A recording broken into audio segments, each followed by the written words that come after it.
आज हम लोग अभाज्य गुणनखंड ज्ञात करना सीखेंगे। पहला क्वेश्चन है 42। 42 का अभाज्य गुणनखंड करेंगे।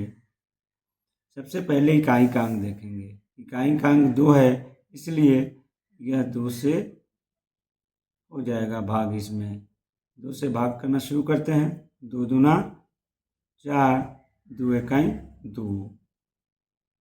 अब इसके बाद है 21। अब इकाई का अंक 1 है, तो ये 2 से भाग नहीं लगेगा, तो अब देखना है 3 से।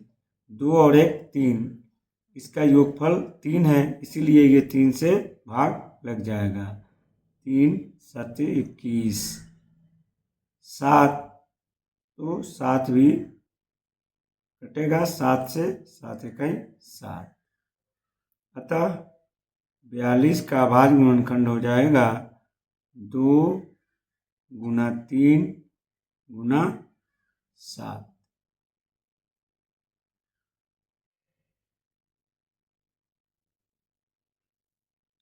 अगला क्वेश्चन है 124। 124 में इकाई का अंक 4 है, इसलिए यह 2 से पूरा भाग लग जाएगा।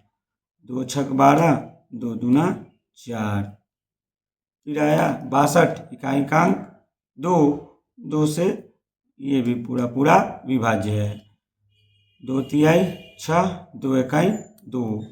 अब 31 एक अभाज्य संख्या है, इसीलिए यहाँ 31 से ही होगा, क्योंकि 31 या तो स्वयं से कटेगा या फिर 1 से, इसलिए 31 अपने आप में एक अभाज्य संख्या है। इसलिए यहाँ आके हम विभाजन की क्रिया को खत्म करते हैं, 31 से भाग देते हैं। 31 इकाई 31, अर्थात इसका हो जाएगा अभाज्य गुणनखंड 124 बराबर 2 गुना 2 गुना 31।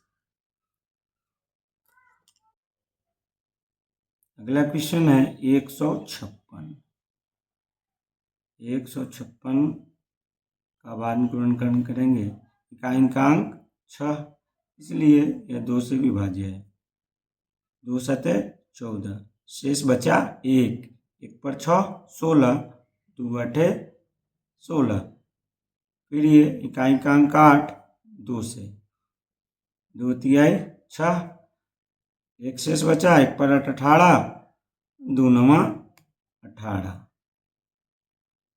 अब ये है आपका 39। अब ये 2 से नहीं कटेगा। अब दोनों को जोड़ते हैं, 3 और 9 12। योगफल 12 जो कि 3 से विभाज्य है, तो यह संख्या 39 भी 3 से विभाज्य होगी। 3 इकाई 3, 3 तिहाई 9। उसके बाद है 13, 13 से ही विभाज्य होगी। 13 इकाई 13, अर्थात 156 का अभाज्य गुणनखंड हो जाएगा 2 गुना 2 गुना 3 गुना 13। अगला क्वेश्चन है 140। 140 का अभाज्य गुणनखंड। इकाई का अंक 0 है, ये 2 से विभाज्य है। 2 7 14, 2 0 0। फिर इकाई का अंक 0 है, यह 2 से विभाज्य है। 2 तिहाई 6, 1 इसका शेष बचा। 1 पर 0 10, 2 बचे 10। अब ये 3 से नहीं कटेगा, क्योंकि हम चेक करते हैं तो अभाज्य संख्याओं को बढ़ते क्रम में देखते हैं। 2, 2 के बाद 3, 3 के बाद 5, 5 के बाद 7। तो 2 के बाद 3 से देखते हैं, 5 और 3 8। 8 3 से विभाज्य नहीं है, इसीलिए 35 भी 3 से विभाज्य नहीं होगी।